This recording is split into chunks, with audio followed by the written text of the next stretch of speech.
And hello, my fabulous students. This is your favorite teacher, Mr. Jacobson. I'm really excited to be with you. We have now entered the age of discovery, and today we'll talk about Europe explores the world. So excited to be with you for this time. Let us go forth and begin.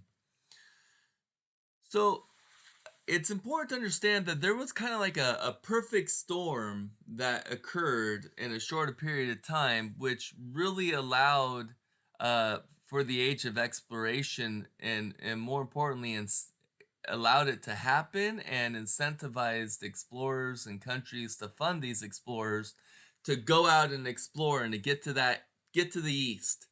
Um, and so, with this perfect storm happening in such a short amount of time, we have what's called the age of exploration.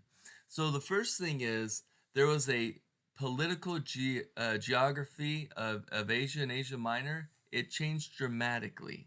Okay, there was a huge shift in power um, on two fronts. And second, there were new technologies that were introduced to Europe uh, due to trading with the East.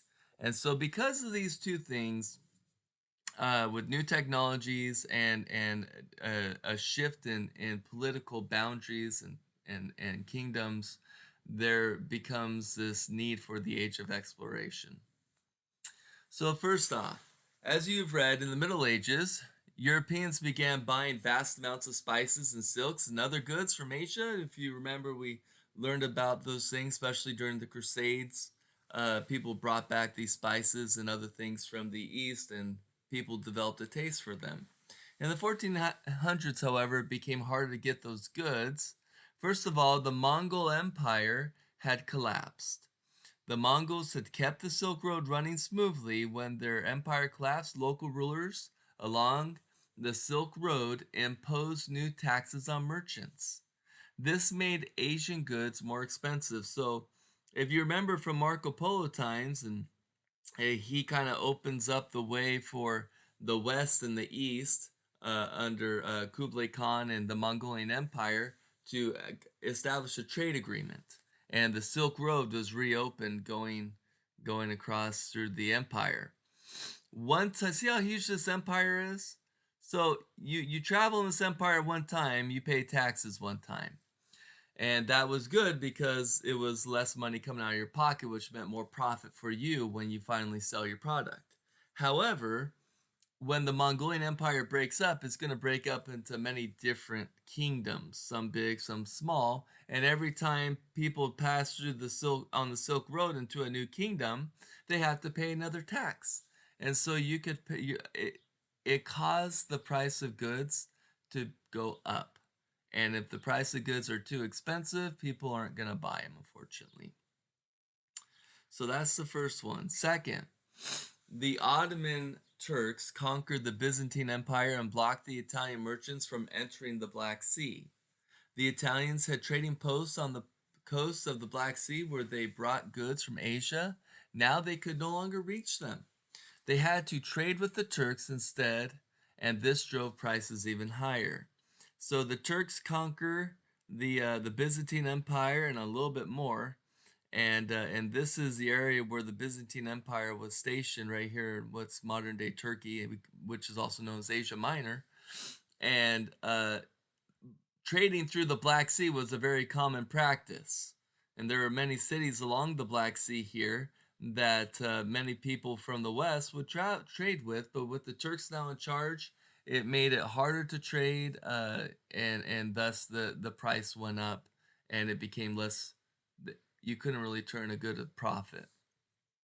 Now let's turn to technology. So we talked about the political changes. Let's talk about some of the technological changes. In the 1400s, explorers had the technology they needed. From the Arabs, Europeans learned about the astrolabe and the compass. The astrolabe was a ancient Greek device that could be used to find latitude, as you can kind of see. I don't know all the ways in which how I've never used one personally, but as you can see, it was a device in which if you found a certain point in the star, you could find what the latitude, the latitude of going forth as you're exploring. The compass was also invented by the Chinese. We talked about this previously, and it helped the navigators find magnetic north. Also, even with these new tools, the Europeans needed better ships. So what did they began making sails that were more triangular, and it caused them to be able to be more maneuverable on the sea. They also started building multiple masts on their ships so that they were faster, and they created a new type of rudder which allowed them to steer, and so they had more sharp turns. It just made the ships more maneuverable. It was easier for exploring and even for fighting. If you have a ship that's more maneuverable, you can outmaneuver your enemy, which is really important when it comes to military strategy. If you can get the move on them first and get the element of surprise, it goes to your advantage. And so these ships were called the caravels or caravel, and Europeans could begin exploring the world. So Europe looks for another way to the east. So now that the east is blocked off, the Silk Road isn't around anymore, or at least it is, and no one wants to use it because it's too expensive. And the Ottoman Empire has now conquered that area, so things have been restricted. They're looking, look, we still like these spices. We want these spices. However, we want to pay reasonable prices for these spices and not arm and a leg. So what they decided to do was they decided to uh, send people out. Say, hey, find another way to the east, that we can get these goods, but not have to pay an arm and a leg on the Silk Road or to the Ottoman Turks. So they're going to send people out, and this is going to be the incentive. They're looking for a new path to the east that is cheaper so that they could turn a profit for these goods that many people back in Europe want. They want it, but if it's too expensive, they can't really have it or they can't get a lot of it, which drives the need for it. So there are some explorers we're going to talk about. We're not going to talk about all of them, but just so you get an idea of some of the explorers here, we're going to talk about the first three, really. Okay, Christopher Columbus, Vasco da Gama, and Ferdinand Magellan. So Christopher Columbus, if you remember, he petitioned to the Queen Isabella and King Ferdinand and said, "Hey, I'd really like to see if I could find another route. I want to go across the Atlantic Ocean. I think Asia is just over the Atlantic Ocean." We all know today that he was wrong. There's a whole nother landmass too, actually, two continents, North and South America today, that's in the middle of Asia and Europe, but that's going to lead to the discovery of Christopher Columbus and the New World. He was searching for a sea route to Asia. Until his death, Columbus believed he had found a new route to Asia. He made 4 voyages. We're only going to talk about one. You can go ahead and read the rest here. So Columbus's timeline: he was born in Genoa, Italy. He swims to the shore when ship sinks in naval battle. The guy almost died, I mean, so he has a pretty interesting upbringing. Maybe even feels like he's destined after he survived this naval battle that he was destined to do something great, which might have been to explore something someone never has before. He becomes a cartographer. He makes voyages to Iceland and Guinea, and he fails to convince King John of Portugal to finance the trade ships. However, he will convince Queen Isabella and King Ferdinand to do that for him. His first voyage was where he discovered parts over here, which we now call Cuba. It's also called Hispaniola.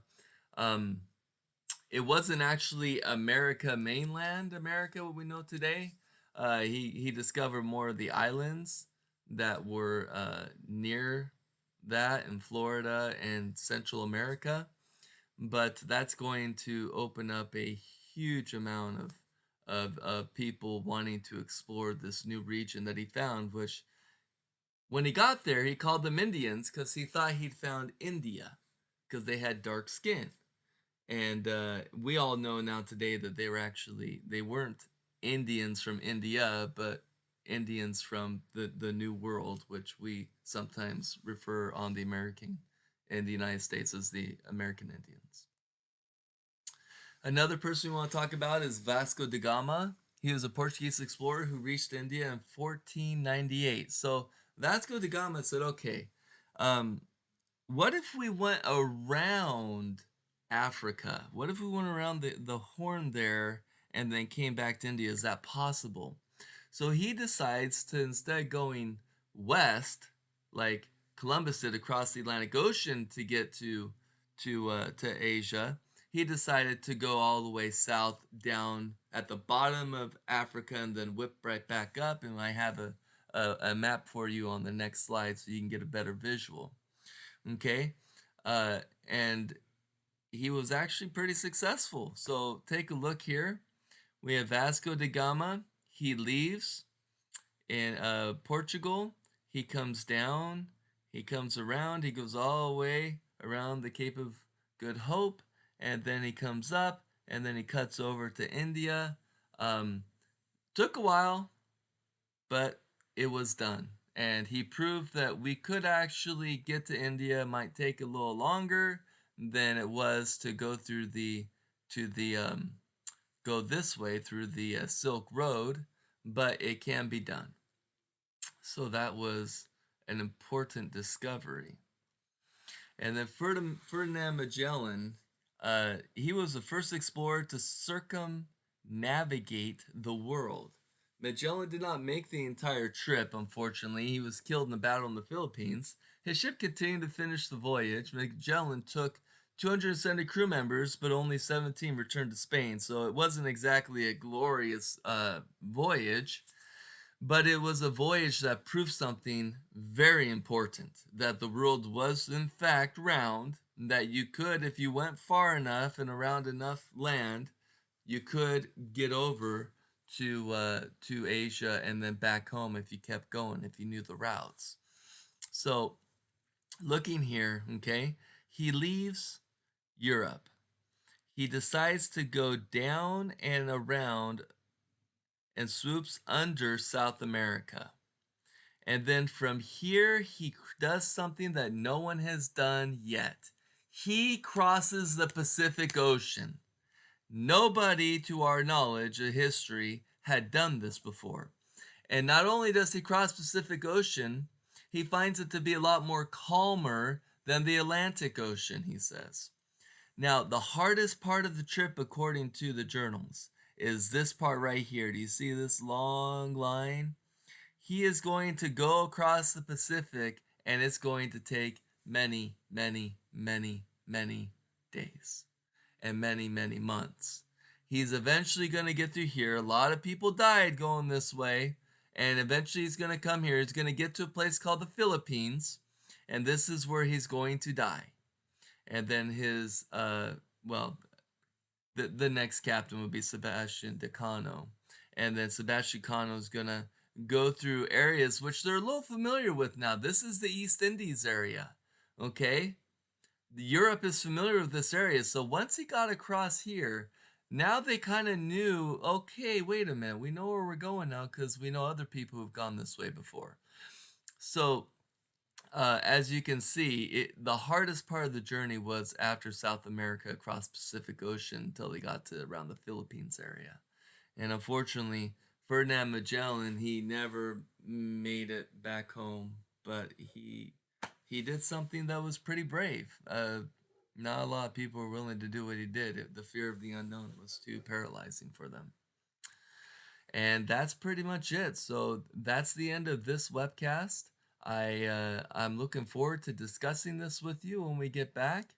And please write your summary, and we'll talk to you then. Thanks.